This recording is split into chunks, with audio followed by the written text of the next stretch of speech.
Hello everyone, welcome to study IQ. तो study IQ के इस वीडियो में हम डिस्कस करेंगे हमारा सेट नंबर 23 और इस वीडियो को लेके आ रहा हूँ मैं। मेरा नाम है डॉक्टर विपिन गोयल। जैसे कि आप सबको पता है कि लॉकडाउन की सिचुएशन जो है दिल्ली में हुई है। तो दिल्ली में एक हफ़्ते के लिए जो है हमारा लॉकडाउन लगा हुआ है। तो इस लॉकडाउन के दौरान जो है मैं घर पे आ गया हूँ। तो मैं घर से ही वीडियो बनाऊँगा। तो एक हफ़्ता आपको जो है वीडियो ऐसे ही देखने को मिलेगी। तो प्लीज़ कॉपरेट और अच्छे से आप पढ़िए। और इस वीडियो को लेके आ रहा हूँ मैं। मेरा नाम है डॉक्टर विपिन गोयल। बढ़ते हैं आगे बढ़ने से पहले आपको बता दूं, आप मुझे डिफरेंट सोशल मीडिया के ऊपर फॉलो कर सकते हैं। टेलीग्राम चैनल के ऊपर डॉक्टर विपिन गोयल के नाम से, यहाँ पे सारे लेक्चर सारे पीडीएफ शेयर किए जाते हैं। और इंस्टाग्राम के ऊपर आप मुझे फॉलो कर सकते हैं डॉक्टर विपिन गोयल के नाम से। मेरे 2 पेड कोर्सेज आते हैं। The one is the 10,000 MCQ course, जिसके अंदर जो है हम चैप्टर वाइज जो है MCQ डिस्कस करते हैं। यहाँ पे आपके चैप्टर वाइज MCQ तो है ही हैं, प्लस आपके different exam SSC, railway, defence exam, state PCS, UPSC के एग्जाम को फोकस करके भी मैंने क्वेश्चन बनाए हैं। और इसके अंदर जो है विपन 15 कोड यूज़ करके आप डिस्काउंट ले सकते हैं। GS कोर्स जो है मेरा पूरा का पूरा जो है थियरी कोर्स है, और इसमें आपका ये कोड है, आपका देख लेना। जो भी कोर्स हैं वो लगाइए। अब आप इन कोर्सेज़ को परचेज़ कैसे करेंगे? 2 जगह से कर सकते हैं। या तो स्टडी IQ ऐप से कर सकते हैं, या वेबसाइट से कर सकते हैं studiiq.com से। जैसे ही आप इसको ओपन करते हैं तो आपको दिखेगा स्क्रीन के ऊपर होम पेज। यहाँ पे आपको दिखेगा बेस्ट सेलिंग कोर्सेज, यहाँ पे व्यू ऑल का बटन। इस व्यू ऑल के बटन को जैसे ही आप दबाएंगे 10,000 MCQ कोर्स आपको नजर आएगा 3रे नंबर के ऊपर, और GS कोर्स में नजर आ जाएगा 4थे नंबर के ऊपर। जो भी कोर्सेज अच्छे लगते हैं आप परचेज कीजिए। कोई डाउट हो इंस्टाग्राम के ऊपर मैसेज कर सकते हैं। तो start with the first question. Cosmic noise जो होती है ये किसके द्वारा प्रोड्यूस करी जाती है? कॉस्मिक जो नॉइज़ होती है, इनकी जो फ्रिक्वेंसी होती है, आवर्ती फ्रिक्वेंसी जो होती है वो हमेशा ज़्यादा होती है 15 मेगाहर्ट्ज़ से ऊपर। 15 मेगाहर्ट्ज़ से ऊपर जो फ्रिक्वेंसी होती है वो होती है कॉस्मिक रेज़ की, और ये बहुत ज़्यादा डायरेक्शन में होती हैं और हमेशा टूवर्ड्स द सन की तरफ जो है ये चलती हैं। ये फ्रिक्वेंसी की रेंज सन की रेंज की तरफ चलती है, और ये होती है आपकी due to the distant star. Answer इसमें सी ऑप्शन बनेगा, करेक्ट आंसर बनेगा। डिस्टेंट स्टार की answer is C option is the correct answer. Distant star also radiate noise in much same as way is the sun. The noise produce is called आपका black body noise. The noise also come from the distant galaxy in much the same way as they come from the Milky वे। मतलब सारी noise को हम क्या कहते हैं? Cosmic noise कहा जाता है। यहाँ पे मिल्की वे बोला, यहाँ पे मिल्की वे क्या है? हमारी जो है सैटेलाइट है, और सॉरी जो हमारी गैलेक्सी है, नेचुरल गैलेक्सी जिसमें हमारी जो है हम रहते हैं। और इन हमारी गैलेक्सी के पास जो है एंड्रोमेडा, ये हमारी जो है नियरेस्ट गैलेक्सी है। और गैलेक्सी क्या होता है? बिलियंस ऑफ स्टार्स देखने को आपको मिलते हैं, वो होते हैं गैलेक्सीज। और हमारी गैलेक्सीज कितनी हैं? 10 की पावर 11 गैलेक्सीज हैं, और 10 की पावर 11 के ही 10 की पावर 11 स्टार्स हैं। सो टोटल स्टार्स क्या होगी? 10⁻22 स्टार्स टोटल हो जाते हैं। Answer is C option. Sun की जो लाइट होती है वो धरती के ऊपर पहुंचती है आपकी 498 सेकेंड में। 498 सेकेंड का मतलब क्या हो गया? 8 मिनट 18 सेकेंड के अंदर पहुंचती है। और अगर हम मून की लाइट की बात करें तो मून की लाइट पहुंचती है 1.3 सेकेंड के अंदर, 1.3 सेकेंड के अंदर। और आंसर इसमें सी ऑप्शन बनेगा, करेक्ट आंसर बनेगा। क्वेश्चन है, weight of our body is mostly made up of. देखिए हमारी बॉडी के अंदर जो वेट होता है वो वेट किस चीज़ का होता है? W = m/g। सॉरी, तो यहाँ पे क्या है? W = m/g। वेट जो होता है वो सबसे ज़्यादा जो होता है हमारी बॉडी के अंदर वो किस चीज़ का बना होता है? वो मेनली होता है पानी का, फ्रॉम वाटर। आंसर इसमें डी ऑप्शन बनेगा, राइट आंसर। और अमाउंट ऑफ वाटर जो होती है हमारी बॉडी के अंदर 50 to 75% देखने को आपको मिलती है, जिसके अंदर जो है हमारा एवरेज अडल्ट ह्यूमन बॉडी के अंदर अगर हम बात करते हैं तो 50 to 65% जो है वाटर देखने को आपको मिलता है। तो आंसर इसमें डी ऑप्शन बनेगा, करेक्ट आंसर, वाटर। वाटर हमारी बॉडी में क्या काम करता है? वाटर कहाँ से आता है? फ्रॉम द सलाइवा, डाइजेशन में। हमारी बॉडी के म्यूकस, हमारे जो म्यूकस होती है, स्किन होती है, अंदर मेम्ब्रेन्स को मॉइस्ट करके गीला करके रखता है, बॉडी सेल्स को ग्रो कराता है, रिप्रोडक्टिव और सर्वाइवल में हेल्प करता है, हमारी बॉडी के वेस्ट प्रोडक्ट्स को बाहर निकालता है, जॉइंट्स को लुब्रिकेट करता है, और हमारे जितने भी बॉडी पार्ट्स हैं, कंपोनेंट्स हैं, और उसका मेजर पार्ट है आपका वाटर। और जो वाटर है वो हमारे ब्रेन की फंक्शनिंग के लिए प्रॉपर तरीके से, हार्मोन्स की रेगुलेशन के लिए, न्यूरोट्रांसमीटर की रेगुलेशन के लिए चाहिए, बॉडी टेम्परेचर के लिए आपको चाहिए होता है, शॉक एब्जॉर्बर है जो आपका स्पाइनल कॉर्ड और ब्रेन के अंदर काम करता है, CSF होता है जो ब्रेन के अंदर होता है, सेरिब्रो स्पाइनल फ्लूइड की तरह काम करता है, और हमारी बॉडी के अंदर जितने भी डाइजेशन के जो प्रोडक्ट्स होते हैं, कंपोनेंट्स होते हैं, उनको सर्वाइवल के लिए जो है हेल्प करवाता है और अपनी ऑक्सीजन जो है डिलीवर कराता है बॉडी के अंदर। तो आंसर इसमें डी ऑप्शन बनेगा, करेक्ट आंसर बनेगा, right answer D option. Weight की अगर मैं बात करता हूं तो वेट अर्थ की ऊपर बात करते हैं तो अर्थ के सेंटर में जो वेट होता है वो जीरो हो जाता है। क्यों जीरो हो जाता है? क्योंकि ग्रेविटी यहाँ पे क्या हो जाती है, जीरो हो जाती है। और अगर हम बात करते हैं तो ग्रेविटी के साथ रिलेशन क्या है, ग्रेविटी के साथ रेडियस का रिलेशन होता है कि ग्रेविटी वहाँ पे आपकी मैक्सिमम होगी जहाँ पे आपका रेडियस कम होगा, लेस होगा। और हमारा जो पोलर रेडियस होता है, पोलर रेडियस, ठीक है, ये कम होता है इक्वेटर रेडियस से 21 किलोमीटर। दैट मीन्स कि 90 डिग्री नॉर्थ और 90 डिग्री साउथ के अंदर जो है, नॉर्थ और साउथ के अंदर जो है हमारा वेट क्या होगा, मैक्सिमम होगा, और इक्वेटर के ऊपर कम होगा। तो अगर हम पूछा जाए इक्वेटर से अगर हम पोल्स की तरफ जाते हैं तो वेट क्या होगा, ज़्यादा होगा, बढ़ेगा। और अगर हम पोल से इक्वेटर की तरफ जाते हैं तो आपका वेट घट जाएगा। और जीरो कहाँ पे हो जाएगा, सेंटर पे, क्योंकि ग्रेविटी क्या हो जाएगी वहाँ पे, जीरो हो जाएगी। और एक चीज़ आपको और बताता हूँ, gravity of the moon is equal to 1/6 of the gravity of the earth, ये भी आपको याद रखना है। तो इसीलिए अगर आपसे पूछा जाए कि वेट आपका धरती के ऊपर 120 किलो है तो मून के ऊपर कितना हो जाएगा, क्योंकि ग्रेविटी 1/6 है तो इसीलिए इसका 1/6 कर देंगे, 120/6 दैट इज 20 kg आपका मून के ऊपर वेट हो जाएगा। अगर उसने पूछा कि मास जो है आपका धरती के ऊपर 120 kg है तो आपका जो मास है वो मून के ऊपर कितना रहेगा, तो सेम रहेगा, मास हमेशा कांस्टेंट रहता है। आंसर इसमें D is the correct answer. Bones word लिखा हुआ है, बोन्स की स्टडी को हम क्या कहते हैं, ऑस्टियोलॉजी कहा जाता है, ऑस्टियोलॉजी। और हमारी बॉडी में कितनी है, 206 हड्डियां हैं। बचपन के टाइम पे 300 हड्डियां होती हैं, जब यूनिफिकेशन होती है, फ्यूज़न होती है तो 206 रह जाती हैं। और बोन्स को ख़त्म करने के लिए ऑस्टियोक्लास्ट होते हैं, ऑस्टियोक्लास्ट जो बोन्स को ख़त्म करते हैं, ऐसे सेल्स को ऑस्टियोक्लास्ट कहते हैं।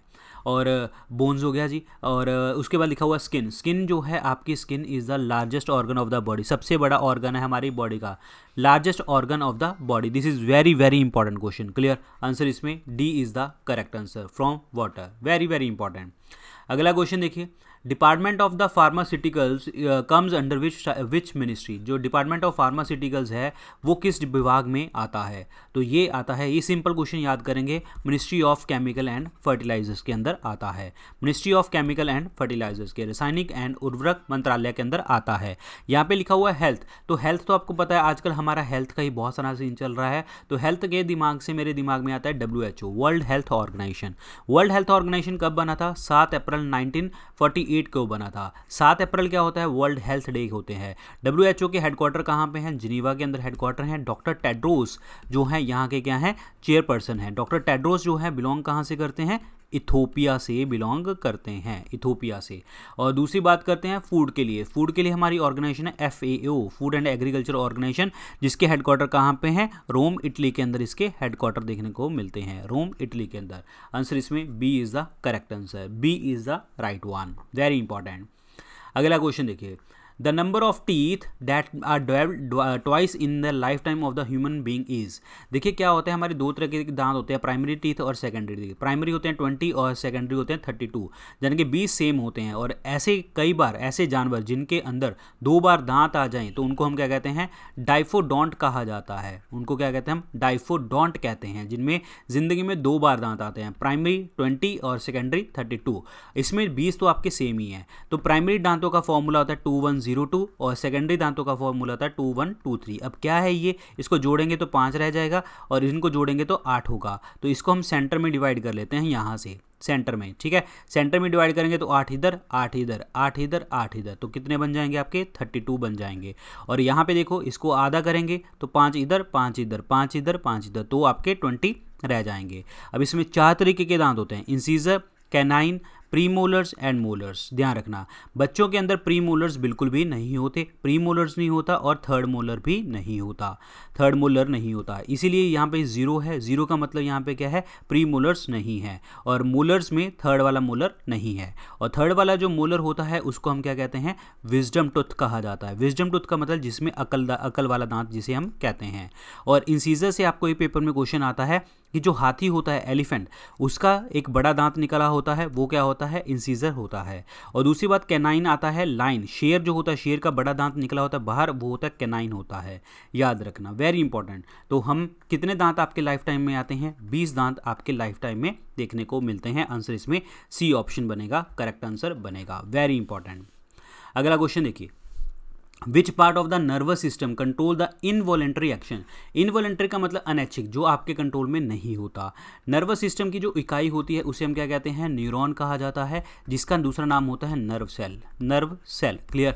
और नर्व सेल जो है आपका longest cell in the body है, सबसे बड़ा सेल है, और इसकी जो है मिनिमम रीजनरेशन पावर आपको देखने को मिलती है, minimum regeneration power, this is very very important.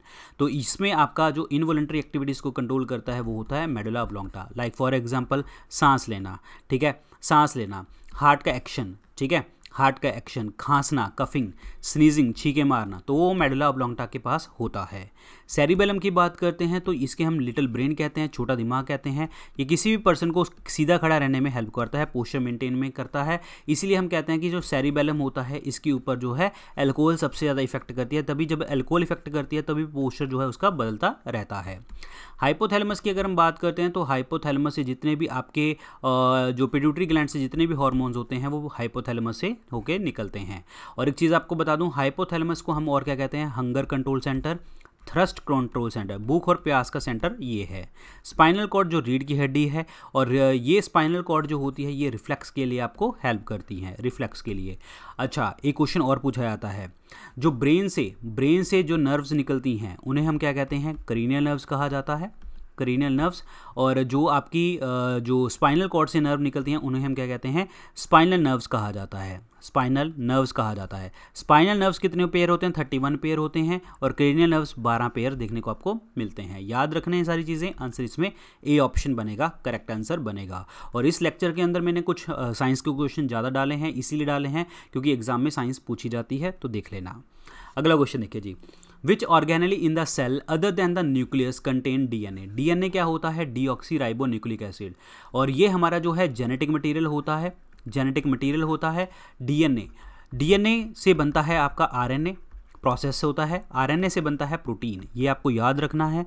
DNA से आरएनए बनने के प्रोसेस को हम क्या कहते हैं, ट्रांसक्रिप्शन कहा जाता है, ट्रांसक्रिप्शन।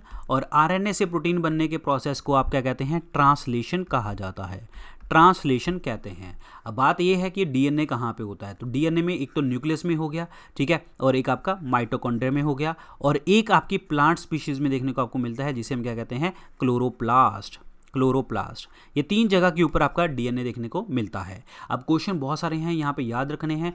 न्यूक्लियस की बात करते हैं, न्यूक्लियस को हम क्या कहते हैं, control room of the cell कहा जाता है, क्योंकि सारी एक्टिविटीज ये कंट्रोल करता है हमारी बॉडी के अंदर। सेंट्रियोल, सेंट्रियोल वो पार्ट होता है जहाँ पे आपका एनिमल सेल डिवीजन देखने को आपको मिलती है, सेल डिवीजन देखने को आपको मिलती है। गोल्जी अपरेटस, गोल्जी अपरेटस क्या करता है, Golgi apparatus transport of the cell की तरह काम करता है, ट्रांसपोर्ट ऑफ द सेल की तरह। लाइसोसोम जो होते हैं ये होते हैं आपके जो आत्मघाती, जिसे हम क्या कहते हैं, आत्मघाती का मतलब क्या हो गया, suicidal bag of the cell. These are very important question. Suicidal bag of the cell कहा जाता है, ये इन्फेक्शंस को अंदर खत्म कर देते हैं, इसीलिए इसको क्या कह देते हैं, इंट्रासेलुलर डाइजेशन ये करते हैं, they do the intracellular digestion. Mitochondria, mitochondria जो है आपका, माइटोकॉन्ड्रिया के अंदर डीएनए होता है, माइटोकॉन्ड्रिया के अंदर एटीपी मॉलिक्यूल बनता है, ATP molecule is adenosine triphosphate, और इसी कारण इसको हम क्या कहते हैं, power house of the cell कहा जाता है, power house of the cell कहते हैं। एटीपी मॉलिक्यूल को हम क्या कहते हैं, energy currency of the cell, जितना एटीपी खर्च करेंगे उतनी एनर्जी हमें मिलती चली जाएगी। माइटोकॉन्ड्रिया, एक सेल सांस कहाँ से लेता है, आपका माइटोकॉन्ड्रिया से। Respiratory site of the cell भी इसको हम कहते हैं। Answer is D option is the correct answer, mitochondria. अगला क्वेश्चन देखिए, हमारे इंडिया में जो प्राइमरी सोर्स है एनर्जी का वो कौन सा है, हमारे इंडिया में प्राइमरी सोर्स कौन सा है। हमारे इंडिया में सबसे ज़्यादा एनर्जी पैदा करी जाती है आपकी थर्मल एनर्जी, और थर्मल एनर्जी जो है 63-64% के आसपास करी जाती है, और थर्मल एनर्जी का सबसे बड़ा स्रोत है आपका कोल। आंसर इसमें सी ऑप्शन बनेगा, करेक्ट आंसर। देखिए सबसे ज़्यादा कोल है, कोल के अलावा ऑयल भी है, ऑयल के अलावा जो है नेचुरल गैस भी देखने को मिलता है। Main is the coal, very very important question, clear. Coal जो होता है कहाँ से, कौन से चट्टानों से हमें देखने को मिलता है? सेडिमेंट्री रॉक्स, अवसादी चट्टानों से देखने को मिलता है। ये कोल हो गया, नेचुरल गैस वगैरह सब चीज़ें देखने को आपको मिलती हैं आपकी सेडिमेंट्री रॉक से। कोल की 4 वैरायटीज़ होती हैं, ABLP के नाम से याद करवाया हुआ है। एंथ्रासाइट, बिटुमिनस, लिग्नाइट और पीट। एंथ्रासाइट जो होती है सबसे अच्छी वैरायटी, यानी कि सबसे कार्बन कंटेंट इसमें होता है और परसेंटेज ऑफ कार्बन इसके अंदर देखने को मिलता है सबसे ज़्यादा, और कम धुआं छोड़ता है, लेस स्मोक, ठीक है, धुआं कम छोड़ता है ये, ठीक है, और हाई क्वालिटी का होता है, सुपीरियर क्वालिटी का होता है। इसके उल्ट पीट क्या होता है? लोअर क्वालिटी का, ठीक है, और सबसे ज़्यादा धुआं छोड़ता है और नुकसानदायक करता है, हमारी बॉडी के लिए भी नुकसानदायक है। आंसर इसमें सी ऑप्शन बनेगा right answer. Coal is the correct answer.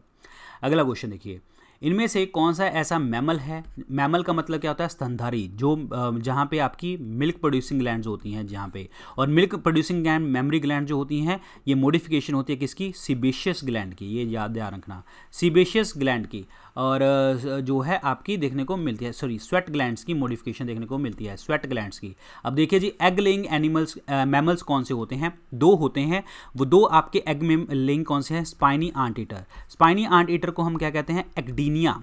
एक्डीनिया कहा जाता है। अगर एक्डीनिया पेपर में ऑप्शन नहीं आया तो स्पाइनी आंट ईटर आ जाएगा, दोनों में से एक आ जाएगा। एक तो ये आपकी स्पीशीज़ है एक्डीनिया, ठीक है, और एक स्पीशीज़ है आपकी डक बिल्ड प्लेटिपस, याद रखना, डक बिल्ड प्लेटिपस। ये 2 स्पीशीज़ हैं जो आपकी एग लेइंग मैमल हैं। तो आंसर इसमें क्या बनेगा आपका? डी ऑप्शन बनेगा, करेक्ट आंसर बनेगा डी ऑप्शन। वेल की अगर हम बात करते हैं तो ये लार्जेस्ट मैमल है हमारी नेचर के अंदर, लार्जेस्ट मैमल।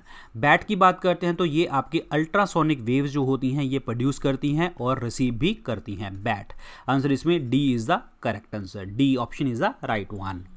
अगला क्वेश्चन देखिए, अगला क्वेश्चन है हमारे देश में, इंडिया में मार्केट रेगुलेशन जो है वो किसने किया था? मार्केट रेगुलेशन का मतलब ये है कि मार्केट के अंदर जो है सारी चीज़ें सही किसने करी थी? देखिए ये कौन है? अलाउद्दीन खिलजी। इन्होंने क्या किया था? 4 ऑर्डिनेंसेस इशू करी थी मार्केट में कंट्रोल करने के लिए, प्राइसेस को कंट्रोल किया था। इन्होंने बोला था कि हम कैश में ही सैलरी देंगे, टैक्स भी कैश में लेंगे, सारा काम कैश में इन्होंने कर दिया था। पहले क्या चलता था? इक्ता सिस्टम चलता था। इक्ता सिस्टम का मतलब लैंड दी जाती थी, जो भी आपके सिविल सर्विसेज ऑफिसर्स होते थे उनको लैंड देते थे। अब इन्होंने कहा कि लैंड ना देके हम कैश देंगे, तो सब कुछ कैश में चलता था। अब बात यहाँ पे ये है, ऑर्डिनेंस इश्यू करी इन्होंने, जो है टैक्स इकट्ठा करने के लिए जो है मुश्तक राज की पोस्ट तैयार करी गई। और दूसरी बात यहाँ पे एक चीज़ आपको और बताता हूँ, शाहने मंडी की पोस्ट तैयार करी गई। शाहने मंडी क्या थी? शाहने मंडी का मतलब क्या था कि मार्केट के अंदर एक पर्सन अपॉइंट कर दिया गया, वो देखेगा कि मार्केट के अंदर कुछ गलत तो नहीं हो रहा। अगर गलत हो रहा है तो वो क्या करेगा? वो राजा के पास लेके जाएगा, यानी कि अलाउद्दीन खिलजी के पास, और अलाउद्दीन खिलजी तो उसका गला ही काटेगा, ठीक है। तो मार्केट रेगुलेशन करवाई थी अलाउद्दीन खिलजी ने। आंसर इसमें डी ऑप्शन बनेगा। अलाउद्दीन खिलजी का ओरिजिनल नेम क्या है? अली गुरशप है, अली गुरशप, क्लियर। और इनको दूसरा सिकंदर भी कहते हैं क्योंकि इन्होंने बहुत ज़्यादा जो है अलेक्जेंडर की तरह जो है अपना एम्पायर इस्टेब्लिश किया हुआ था। अलाउद्दीन खिलजी को जो है इसका एक जो है डेट इज़ हजार दिनारी इनके नाम का जो है एक इनका गुलाम था। हजार दिनारी, जिन्हें आप क्या कहते थे? जिन्हें आप हजार दिनारी, जिनका नाम था हजार दिनारी का जो नाम था मलिक कफूर ने साउथ के अंदर बहुत एक्सपीडिशंस करी और अलाउद्दीन खिलजी का नाम किया। साउथ से प्रताप रुद्र देव जो वारंगल के राजा थे, तो उनसे उन्होंने क्या किया था? डेट इज़ कोहिनूर हीरा जीता था, और कोहिनूर हीरा अलाउद्दीन खिलजी ने फिर अपने पास रख लिया था। तो वो किसने जीता था? मलिक कफूर ने जीता था। और अलाउद्दीन खिलजी ने बोला था किंगशिप नोज नो किंगशिप, यानी कि अगर राजा है तो इसका ज़रूरी नहीं है कि उसका बेटा ही राजा हो। किंगशिप नोज नो किंगशिप मतलब वो सीधी सी बात है, जिसमें जनता को संभालना और देश को आगे बढ़ाने की बात हो तो वो राजा बनेगा। सबसे ज़्यादा मंगोल का अटैक जो है अलाउद्दीन खिलजी के टाइम पे देखने को आपको मिला था। तो these are very important points, clear. Answer is D option. Balban की अगर हम बात करते हैं, बलबन ने ब्लड एंड आयरन पॉलिसी जो है आपकी इशू स्टार्ट करी थी। ब्लड एंड आयरन की पॉलिसी जो बलबन की थी वो अलाउद्दीन खिलजी ने आगे कंटिन्यू करी थी। इन्होंने बोला था उलेमास को, क्या बोला था? उलेमास जो धर्म की इंस्ट्रक्शंस देते थे कि आप अपने धर्म में ही रहें, आपको एडमिनिस्ट्रेशन में दखल अंदाजी करने की जरूरत नहीं है। बलबन ने जो है अपने आप को न्याबत खुदाई, भगवान की छाया मानता था, और इन्होंने जो है अपने आप को जिले इलाही यानी कि भगवान ही बोल दिया था कि हाँ आप मैं ही भगवान हूँ। और इन्होंने सिजदा सिस्टम सिजदा सिस्टम क्या होता था? सिजदा सिस्टम होता था जो अगर कोई जो है मार्केट, अगर कोई इसके दरबार में आएगा तो सर झुका के आएगा, सलाम करते आएगा, सिजदा करके आएगा, और जो है पैबोस यानी कि आएगा तो पैबोस पैरों को चूमना पड़ेगा उसको। तो ये बलबन ने स्टार्ट किया था। शेरशाह सूरी की बात करते हैं तो इनका ओरिजिनल नेम क्या था? फरीद था और जो है फरीद था इनका ओरिजिनल नेम। और इनका जो टॉम है वो सासाराम बिहार में है। बाबर खान लोहानी जो गवर्नर थे बिहार के, इन्होंने जो है इनको शेर खान का टाइटल दिया था। और इन्होंने जो है पुराना किला जो दिल्ली के अंदर है, ओल्ड फोर्ट, इन्होंने बनाया। जीटी रोड इन्होंने बनाई। और रुपया जो आज मॉडर्न करेंसी है हमारे देश की, तो वो शेरशाह सूरी के द्वारा ही जारी करी गई है।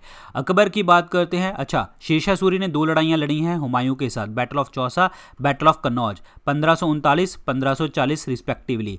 कन्नौज वाली लड़ाई को बिलग्रिम की लड़ाई भी कहा जाता है। दोनों लड़ाइयों में शेरशाह सूरी जीता था और हुमायूं हारा था।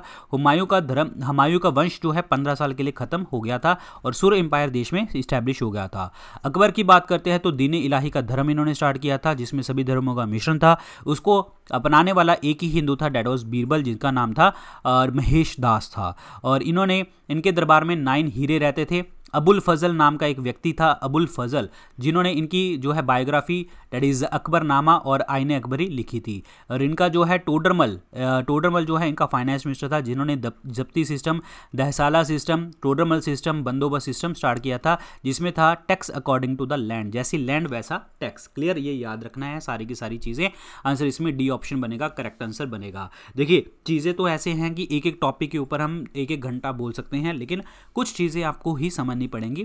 तभी मैंने कुछ हो सकता है कि मैंने उस लेक्चर क्लास के अंदर इस क्वेश्चन के अंदर जो है कुछ पॉइंट्स मिस करिए हों। मिस तो क्या, आपको बहुत ही एडिशनल मैंने इतने पॉइंट्स बता दिए। चलिए जी, अगला क्वेश्चन देखते हैं। स्कर्वी जो है, स्कर्वी होता है ब्लीडिंग ऑफ द गम्स। यहाँ पे देखो, जो गम्स के अंदर ब्लीडिंग हो रही है, ठीक है, और ऐसे पैचेस वगैरह देखने को आपको मिलते हैं। और यहाँ पे देखो जो हेमरेजेस वगैरह, और ये हेमरेजेस आपके नाखून में ऐसे, ठीक है, जॉइंट्स के अंदर ऐसे देखने को आपको मिल जाता है, ठीक है। अनीमिया, आपके रेड ब्लड सेल्स की कमी देखने को आपको मिल जाती है। तो यहाँ पे क्वेश्चन देखिए जी क्या है, स्कर्वी जो है ये किसकी डेफिशिएंसी के कारण देखने को आपको मिलती है? तो ये मिलती है आपको विटामिन सी की डेफिशिएंसी के कारण।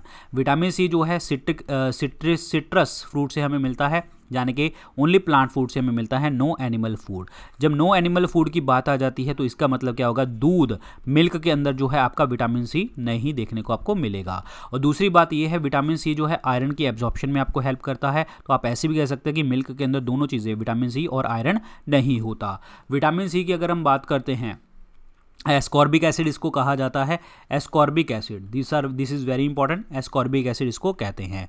सबसे ज़्यादा खाने में लॉस जो होता है विटामिन का होता है, लेकिन विटामिन में कौन सा, विटामिन सी का ही सबसे ज़्यादा लॉस देखने को मिलता है। विटामिन ए की अगर हम बात करते हैं तो विटामिन ए जो है आपका रेटिनॉल इसका नेम है, और इसकी कमी से जो है ज़ीरोऑप्थेल्मिया, आंखें ड्राई हो जा सकती हैं, और आपका नाइट ब्लाइंडनेस होता है। These are very important factor. Clear, याद रखिए। विटामिन B2 की बात करते हैं तो राइबोफ्लेविन, और आपकी जो है स्किन के ऊपर, आंखों के अंदर जो है क्रैक्स पड़ने लग जाते हैं, लाइनें पड़ने लग जाती हैं। विटामिन के की बात करते हैं तो फाइलोकिनॉन इसको कहते हैं, फाइलोकिनॉन, और जो है ये ब्लड क्लॉटिंग करवाता है। और ब्लड क्लॉटिंग के लिए आपको 4 चीज़ें चाहिए होती हैं। क्या? 2 तो आपको प्रोटीन चाहिए, एक तो चाहिए आपका प्रोथ्रोम्बिन, ठीक है, और एक आपको चाहिए होता है फाइब्रिनोजन, और इसमें से कंपल्सरी प्रोटीन होता है आपका fibrinogen. These are very important factor. Clear. Calcium चाहिए आपको, विटामिन के चाहिए आपको, प्लेटलेट्स चाहिए आपको, ठीक है, ये याद रखना है। आपकी ब्लड क्लॉटिंग के अंदर ये सारी चीज़ें आपको चाहिए होती हैं। क्लियर। तो आगे बढ़ते हैं। तो आंसर इसमें क्या बनेगा जी आपका? तो आंसर इसमें vitamin C is the correct answer. और विटामिन वर्ड जो दिया था वो किसने दिया था? फंक ने दिया था, फंक, ठीक है। 2 तरीके के विटामिन होते हैं, वाटर सॉल्युबल जो B और C होते हैं, और fat soluble A, D, E और K होते हैं। तो these are important. Answer is C option. अगला देखिए, एब्सोल्यूट जीरो जो है एक टेम्परेचर होता है। किस तरीके का टेम्परेचर है? पूर्ण शून्य। ये एक ऐसा टेम्परेचर होता है जहां पे आपके सारे मॉलिक्यूलर मोशन जो होते हैं गैसेस के, वो बंद हो जाते हैं। आंसर इसमें ए ऑप्शन बनेगा। अब यहाँ पे देखो जी, एब्सोल्यूट जीरो ये है जो आपका 0 डिग्री केल्विन, क्योंकि टेम्परेचर के यूनिट क्या होते हैं? केल्विन में होते हैं। तो 0 डिग्री केल्विन किसके बराबर होता है? -273.15 डिग्री सेंटीग्रेड, और फ़ारेनहाइट में इतना। पानी फ्रीज कितने टेम्परेचर के ऊपर करता है? 0 डिग्री सेंटीग्रेड के ऊपर, तो केल्विन में इतना, और फ़ारेनहाइट में इतना। वाटर बॉयल कब करता है? 100 डिग्री सेंटीग्रेड के ऊपर, केल्विन में इतना और फ़ारेनहाइट में इतना। इसका फॉर्मूला याद करते हैं, C/100 is equal to F minus 32 upon 180 is equal to K minus 273.15 upon 100। ये आपका फॉर्मूला है। C is Celsius, F is Fahrenheit, K is Kelvin. तीनों में आपकी अगर मैं कहूँ सेल्सियस और फ़ारेनहाइट को इक्वल करना है तो इसमें देख लीजिए एक वैल्यू आपको दी होगी या पता होगी, दूसरी निकालनी होगी। और सेल्सियस और फ़ारेनहाइट को बोला है, सेल्सियस और केल्विन को बोला है तो इन दोनों को बराबर कर देना है। सेल्सियस और फ़ारेनहाइट कौन से टेम्परेचर के ऊपर बराबर हो जाते हैं? -40 के ऊपर बराबर हो जाते हैं। याद रखिए आंसर इसमें 1 option is the correct one, 1 option. अगला क्वेश्चन देखिए जी क्या कहता है। अगला क्वेश्चन है, ऐसा फेमस कोर्ट पोइट बताइए जो आपका अमीर खुसरो हैं। ये सबके कंटेम्प्रेरी हैं, लेकिन इनमें से किसके नहीं हैं। ये जो है 7 सुल्तानों के टाइम पे रहे हैं, बलबन से लेके जो है गयासुद्दीन तुगलक तक के रहे हैं। और बलबन से गयासुद्दीन तुगलक, तो अलाउद्दीन खिलजी भी उसमें आते हैं, बलबन भी आगे, खिलजी भी आगे, तो इल्तुतमिश नहीं आता। तो आंसर इसमें पहले तो सी ऑप्शन बनेगा, करेक्ट आंसर बनेगा सी ऑप्शन। अमीर खुसरो जो हैं डिसाइपल हैं किसके? दैट इज़ निज़ामुद्दीन औलिया जी के आपके डिसाइपल हैं, शिष्य हैं। और इनको जो है इनको फादर ऑफ कवाली भी बोला जाता है। और इनका जो उनको बोलते हैं हम पैरेट ऑफ इंडिया भी कहते हैं, पैरेट ऑफ इंडिया यानी कि तोते ए हिंद बोला जाता है इनको, तोते ए हिंद भी इनको बोला जाता है। तो इस क्वेश्चन का जो आंसर बनेगा वो सी ऑप्शन बनेगा। अच्छा एक चीज़ आपको, अच्छा फादर ऑफ कवाली कहते हैं, father of Hindustan classical music भी इनको कहा जाता है, क्लासिकल म्यूजिक के लिए जनक कहते हैं। अब देखिए जी बाकी क्वेश्चन, खिलजी हमने डिस्कस कर लिया था, बलबन हमने डिस्कस कर लिया था। जलालुद्दीन खिलजी वंश का संस्थापक, और इसने बोला था कि कभी भी इंडिया जो है इस्लामिक स्टेट नहीं बन सकता, क्योंकि इसरे में हमारे इंडिया में बहुत सारे हिंदूज हैं। इल्तुतमिश की अगर हम बात करते हैं तो इल्तुतमिश जो है इनको रियल फाउंडर ऑफ दिल्ली सल्तनत कहते हैं, क्योंकि इन्होंने कैपिटल बनवाई थी दिल्ली, और प्लस कुतुब मीनार की कंस्ट्रक्शन को कंप्लीट करवाया था, जो फाउंडेशन स्टोन रखा था कुतुब मीनार ने। और इन्होंने चालीसा का एक ग्रुप बनाया था, चालीसा का ग्रुप, जिसमें 40 लोग होते थे, नोबिलिटी जिसे आप कहते थे। और ये 40 जो लोग होते ये अगले किंग को चुनते थे और सारी एडमिनिस्ट्रेशन में हेल्प करवाते थे। और 40 को ख़त्म किसने करवाया था? बलबन ने करवाया था, क्योंकि बलबन भी एक 40 का ग्रुप का एक पार्ट होता था। ठीक है। और अलाउद्दीन जो है इल्तुतमिश की एक बेटी है रज़िया सुल्तान, जो पहली मेडिवल इंडिया के अंदर मध्यकालीन भारत में पहली लेडी जो राजा की तरह काम उन्होंने किया था। इल्तुतमिश ने जो है आपका सिल्वर का टंका, कॉपर का जितल जो है ये करेंसी भी इशू करवाई थी। आंसर इसमें सी ऑप्शन बनेगा, करेक्ट आंसर। इक्ता सिस्टम भी स्टार्ट कराया था। इक्ता सिस्टम का मतलब सभी ऑफिसर्स को लैंड मिलेगी, कैश नहीं मिलेगा, सैलरी नहीं मिलेगी, लैंड मिला करेगी। तो आंसर इसमें सी ऑप्शन बनेगा, right answer. Iltutmish is the correct one. चलिए जी अगला देखते हैं। ट्यूबरक्लोसिस जो होता है ये किसके द्वारा होता है? ट्यूबरक्लोसिस, एक कफ करता है तो दूसरे के पास आपको चला जाता है, तो दिस इज कॉल्ड ट्यूबरक्लोसिस। ये होता है आपका माइकोबैक्टीरियम ट्यूबरक्लाई के कारण देखने को मिलता है, माइकोबैक्टीरियम ट्यूबरक्लोसिस के कारण। तो टीबी का जो बैक्टीरिया है ये वाला है, और ये क्या है आपका बैक्टीरिया। आंसर इसमें ए ऑप्शन बनेगा, करेक्ट आंसर बनेगा। ट्यूबरक्लोसिस जो होती है इसके लिए एक वैक्सीन है, BCG वैक्सीन है, जिसका फुल फॉर्म क्या है? Bacillus Calmette Guérin, bacillus Calmette और ग्यूरिन इसको कहते हैं। ये वैक्सीन होती है जो बच्चे को 48 आवर्स के अंदर देनी जरूरी होती है जब जैसे बच्चा जन्म लेता है। कालमेट और ग्यूरिन नाम के 2 व्यक्ति थे जिन्होंने BCG वैक्सीन को ढूंढा था। और इसीलिए दूध जो होता है, मिल्क जो होता है, उसको हम बॉयल करके पीते हैं, पास्चराइज करके पीते हैं। क्यों? क्योंकि अगर काऊ के अंदर, बोवाइन एनिमल्स के अंदर जो है अगर टीबी का बैक्टीरिया है तो वो दूध में भी आता है। इसीलिए हम दूध को ऐसे टेम्परेचर के ऊपर गर्म करते हैं कि उसके अंदर बैक्टीरिया खत्म हो जाता है। तो 2 टेम्परेचर होते हैं, एक हाई टेम्परेचर और एक आपका लो टेम्परेचर। हाई टेम्परेचर होता है 71.7 डिग्री सेंटीग्रेड फॉर 15 सेकेंड, ठीक है। और लो टेम्परेचर होता है 62.8 डिग्री सेंटीग्रेड फॉर 30 मिनट। तो ये आपके टेम्परेचर होते हैं, high temperature and low temperature. तो आंसर इसमें ए ऑप्शन बनेगा। वायरस की बात करते हैं तो वायरस जो है फादर ऑफ वायरोलॉजी, वायरोलॉजी मतलब वायरस की स्टडी, आइवेनोवस्की इसको कहते हैं। क्लियर, याद रखिए। और टोबैको मोज़ेक वायरस जो है पहला वायरस डिस्कवर किया गया था। फंगस की स्टडी को हम क्या कहते हैं? माइकोलॉजी। और कौन सा फंगस हम खा सकते हैं? मशरूम को खाया जा सकता है। आंसर इसमें ए ऑप्शन बनेगा, करेक्ट आंसर बनेगा। Bacterium is the correct answer. अगला क्वेश्चन देखिए, बायोफोर्टिफिकेशन क्या होता है? What is the meaning of biofortification? Biofortification का मतलब होता है एक ऐसा मेथड जो ब्रीडिंग क्रॉप्स की जो है न्यूट्रिशन वैल्यू को इंक्रीज कर दे, उसको हम क्या कहते हैं? जो है बायोफोर्टिफिकेशन। जस्ट एक फुल फॉर्म है, डेफिनेशन है, ये याद करना है। और आपकी जितने भी एग्रोनॉमिक्स प्रैक्टिसेस होती हैं, प्लांट ब्रीडिंग होती है, मॉडर्न बायोटेक्नोलॉजी है, उसमें आपको हेल्प करता है। Answer is 1 option. Red data book जो होती है ये किस चीज़ का अकाउंट प्रोवाइड करती है? पहली तो ये बुक जो है IUCN लॉन्च करता है, international union for conservation of nature, जिसके हेडक्वार्टर ग्लैंड के अंदर हैं। रेड डेटा बुक के अंदर जो है आपके प्लांट्स और एनिमल जो इंडेंजर्ड हैं, जो लुप्त प्राय हैं, जिनकी जो है प्रजातियां खत्म हो सकती हैं, तो उसके बारे में हमें लिखा होता है। तो जिनका संरक्षण करना, बचाना हमारे ऊपर होगा, जहां हमें पता लगेगा कि आपको जो है कौन सी स्पीशीज के लिए बचाना है। ठीक है, तो 1965 में पहली बार देखने को आपको मिली थी। Answer is B option is the correct one. Suez canal very very important, Suez canal is very very important. News में था, ब्लॉक हो गया था शिप यहाँ पे, जिसके कारण जो है वो काफ़ी दिन तक न्यूज़ में रहा था। Suez canal, here is the Suez canal. Clear, Suez canal जो है इजिप्ट में है, ये ध्यान रखना, और ये मेडिटेरेनियन सी और रेड सी को जोड़ती है। रेड सी और मेडिटेरेनियन सी को, भूमध्य सागर और लाल सागर को जोड़ती है। एक चीज़ आपको और बताना चाहूँगा, रेड सी और एशिया यहाँ पे है, और यहाँ पे रेड सी के साथ जो है आपका यहाँ पे क्या है, अरब सागर, अरेबियन सी। अरेबियन सी और रेड सी जो है आपके किसके थ्रू जुड़ते हैं, कौन से गल्फ के साथ, gulf of Aden, gulf of Aden के साथ जुड़ते हैं। और आपका बीच में आपका स्टेट कौन सा होता है, बैबल मंडेब, बैबल मंडेब, ये याद रखना है। रेड सी और अरेबियन सी, मंडेब, बैबल मंडेब जो है आपका स्टेट है, और गल्फ है आपका गल्फ ऑफ एडन। तो इस क्वेश्चन का आंसर क्या बनेगा, B is the correct answer. Red Sea और Mediterranean Sea is the right answer, B option is the right answer. Clear, और एक चीज़ आपको बताना चाहूँगा, नॉर्थ सी और बाल्टिक सी कौन सी कैनाल के साथ जुड़े होते हैं, कील कैनाल के साथ जुड़े होते हैं, कील कैनाल के साथ। Answer is B option. Clear, याद रखिए। अगला देखिए जी, साइमन कमीशन हमारे देश में क्या करने आया था? साइमन कमीशन बना कब था, 27 में, और हमारे देश में आया था 28 में आया था।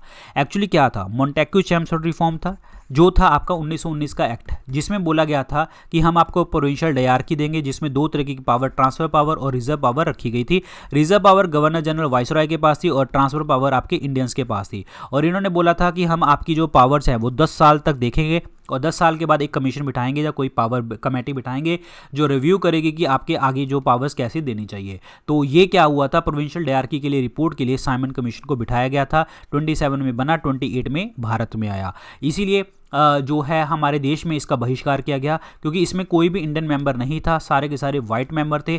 वाइट मेंबर थे तो, क्योंकि ये एक चीज़ बताओ, जब आप पावर में दो लोग बैठ रहे हैं, इंडियंस भी बैठ रहे हैं, तो हमसे क्यों नहीं पूछा जा रहा? तो इसीलिए जो है इसका बहिष्कार किया गया था, और इसी टाइम पे लाला लाजपत राय जी की डेथ भी हुई थी लाठीचार्ज से। जो मारी किसने थी, सॉन्डर्स ने। ऑर्डर किसने दिया था, स्कॉट ने ऑर्डर दिया था। और इसका बदला किसने लिया था, जो है भगत सिंह जी ने लिया था। इसको मार के, सॉन्डर्स को मार के, मारने किसको गए थे, स्कॉट को मारने गए थे, याद रखना है। तो साइमन कमीशन जो है आपका, ये किस चीज़ के लिए रिव्यू के लिए था, fitness of India for the further reforms. Answer इसमें बी ऑप्शन बनेगा, करेक्ट आंसर बनेगा, fitness of the reforms. Clear, याद रखिए, answer is B option is the correct one. National farmers day जो है हम 23 दिसंबर को सेलिब्रेट करते हैं, किसकी बर्थ एनिवर्सरी के ऊपर, चौधरी चरण सिंह जी की बर्थ एनिवर्सरी के ऊपर सेलिब्रेट किया जाता है 23 ऑफ जो है दिसंबर को। आंसर इसमें ए ऑप्शन बनेगा। चौधरी चरण सिंह जो है ये हमारे देश के वो प्राइम मिनिस्टर जिन्होंने कभी भी पार्लियामेंट को कभी फेस नहीं किया। MS स्वामीनाथन जी की बात करते हैं तो ग्रीन रेवोल्यूशन के जो जनक है भारत में, इंडिया में, उनको क्या बोला जाता है, जो है MS स्वामीनाथन। लेकिन वर्ल्ड में किसको बोलते हैं, नॉर्मन बोरलॉग को बोलते हैं, नॉर्मन बोरलॉग, ये ध्यान रखना है आपको। और एक चीज आपको बताता हूं, ग्रीन रेवोल्यूशन टर्म किसने दी थी, विलियम गैड ने दी थी, विलियम गैड ने दी थी। और ग्रीन रेवोल्यूशन जो है आपका सबसे ज़्यादा अच्छा असर किस में पड़ा था, वीट में, गेहूं में पड़ा था, दूसरा राइस में पड़ा था। वीट के लिए जो आपके जो सीड्स आए थे, HYV सीड्स आए थे, कहाँ से आए थे, मैक्सिको से आए थे। और दूसरा राइस के सीड्स कहाँ से आए थे, फिलीपींस से आए थे, वो भी HYV सीड्स आए थे। फिलीपींस के अंदर, मनीला के अंदर जो है आपका इंटरनेशनल राइस रिसर्च सेंटर है, और इंडिया में कटक के अंदर देखने को मिलता है। और VV गिरी की अगर हम बात करते हैं तो एक ऐसे जो है आपके प्रधान राष्ट्रपति जो इंडिपेंडेंट चुने गए थे, और इनका बहिष्कार किसी ने नहीं किया था। और वर्गीस क्यूरन की बात करते हैं, व्हाइट रेवोल्यूशन के जनक और ऑपरेशन फ्लड के जनक, जो आपका मिल्क रेवोल्यूशन के लिए था, ऑपरेशन फ्लड। क्लियर, और ऑपरेशन फ्लड मिल्क के लिए, और आपका व्हाइट रेवोल्यूशन मिल्क के लिए। तो आंसर इसमें ए ऑप्शन बनेगा, करेक्ट आंसर बनेगा। चौधरी चरण Singh is the correct answer. Clear, अगला क्वेश्चन देखिए, the mind of the founding father of the constitution of India is contained in, जो हमारे फाउंडिंग फादर है उनका जो माइंड है कॉन्स्टिट्यूशन का वो किसके अंदर देखने को आपको मिलता है, तो that is in the preamble. Answer इसमें डी ऑप्शन बनेगा। प्रियम्बल का जो पहला नाम था उसे हम क्या कहते थे, ऑब्जेक्टिव रेजोल्यूशन कहते थे। ऑब्जेक्टिव रेजोल्यूशन जो है स्टार्ट किसने करवाया था, वो स्टार्ट करवाया था जवाहरलाल नेहरू जी ने स्टार्ट करवाया था, 13 दिसंबर 1946 को स्टार्ट करवाया था। और प्रियम्बल के लिए बोला गया था preamble is the preface of the Indian constitution. Clear, याद रखिए प्रियम्बल को हमने बोला था जो है horoscope of modern India. Horoscope of modern India मतलब भारत का भविष्य, किसने बोला था, के.एम. मुंशी जी ने बोला था। ये याद रखना है सारे फैक्टर। और यहाँ पे आपके 3 वर्ड सोशलिस्ट, सेकुलर और इंटीग्रिटी वर्ड जो है ऐड किए गए थे। Socialist, secular, integrity 42nd amendment act 1976 के अकॉर्डिंग ऐड किए गए थे। एक ही बार अमेंडमेंट हुआ है हमारा प्रियम्बल। प्रियम्बल हमने दिया किसको है, to the people of India, लोगों को हमने प्रोवाइड किया है। फंडामेंटल राइट की अगर हम बात करते हैं तो पार्ट 3 के अंदर आता है, आर्टिकल 12 से 35 तक आता है।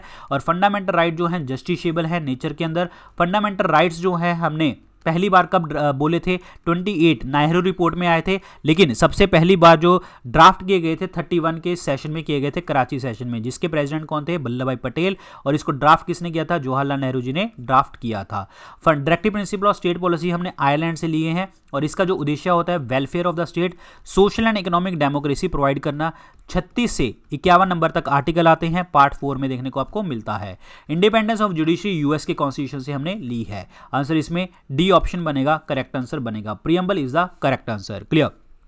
अगला देखिए जी, वाई वॉज अ स्वदेशी मूवमेंट लॉन्च। स्वदेशी मूवमेंट जो लॉन्च करी गई थी, ये क्यों लॉन्च करी गई थी, ये जो है आपका लॉर्ड कर्जन ने जब हमारे बंगाल को डिवाइड किया था उसके बाद आपकी स्वदेशी मूवमेंट लॉन्च करी गई थी, जिसमें बोला था कि हम सभी चीज़ों का इस्तेमाल स्वदेशी करेंगे, बाहर का कोई भी इस्तेमाल नहीं करेंगे किसी भी चीज़ का। और कर्जन ने बंगाल को डिवाइड करवाया था 16 अक्टूबर 1905 में। और बंगाल पार्टीशन कैंसिल कब करी गई थी, 1911 में करी गई थी। 1911 में कैंसिल करी और इन्होंने बोला यहाँ पे अनाउंस किया, क्योंकि यहाँ पे जॉर्ज फिफ्थ यानी कि ब्रिटेन प्राइम मिनिस्टर और इनकी वाइफ मैरी हमारे देश में आए थे, तो जनगण मन हमने इनके लिए गाया था। तो जब हमने जब इनको गाया तो ये बड़े खुश हुए और इन्होंने कहा कि पार्टीशन कैंसिल करो और कैपिटल जो है जो कलकत्ता से कैपिटल शिफ्ट कर दो दिल्ली। अनाउंस हुआ 1911 में, लेकिन शिफ्ट कब हुई, 1912 में, ये याद रखना। और इस टाइम पे आपके कौन से गवर्नर जनरल थे, Lord Hardinge second. Lord Hardinge second के ऊपर बम फेंका गया था, किसने फेंका था, रास बिहारी बोस जी ने बम फेंका था। ये याद रखना है फैक्टर। तो आंसर इसमें क्या बनेगा जी, आपका A option is the correct answer. A option is the right one. Clear. So ये था आपका स्वदेशी मूवमेंट। सो गाइज ये थे आज के लेक्चर के अंदर क्वेश्चन। कैसे लगे लेक्चर के अंदर बताना क्वेश्चन आपको, और कमेंट सेक्शन में लिख के बताना। और जो भी अपडेट्स होंगे वो आपको टेलीग्राम चैनल के ऊपर आपको मिलेंगे डॉक्टर विपिन गोयल के नाम से, और इंस्टाग्राम के ऊपर आप मुझे फॉलो कर सकते हैं डॉक्टर विपिन गोयल के नाम से। मेरे 2 पेड कोर्सेज आते हैं, 10,000 MCQ कोर्स, जिसके अंदर हम चैप्टर वाइज MCQ डिस्कस करते हैं डिटेल में। यहाँ पे चैप्टर वाइज तो है ही है, प्लस आपके जो एग्जाम है SSC, railway, defence exam, state PCI, UPSC, उनके एग्जाम को भी फोकस करके मैंने यहाँ पे क्वेश्चन तैयार किए हैं। तो इसमें ये कोड है आपका विपिन 15, लगाइए, डिस्काउंट लीजिए और अपना प्रिपरेशन बढ़िए।